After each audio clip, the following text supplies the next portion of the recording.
High ভগবান, এই তোকে যে বললাম যে ভান্ডারটা ঠিকঠাক করে রাখতে। হ্যাঁ, তুই কি করলি? তোর যে পয়সা গোছালি সব, যে ভান্ডারের মধ্যে রাখবো বলে, তো এই হলো, ভেঙে ফেললে। এটা কে ভেঙেছে? কে ভাঙলো?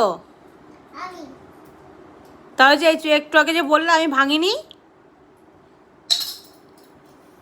কি হবে এবার? সব তো নষ্ট করে ফেললে। যা, কটা জমেছে পয়সা দেখি, কতগুলো হয়েছে? চারটে। কয় টাকা হয়েছে? হ্যাঁ, কত টাকা হয়েছে গো? কত টাকা হয়েছে জানো তুমি? যা, সবটা ভেঙে একেবারে যা তা হয়ে গেছে। দাদা ভাই এসেও বলবে যা কি হয়ে গেল।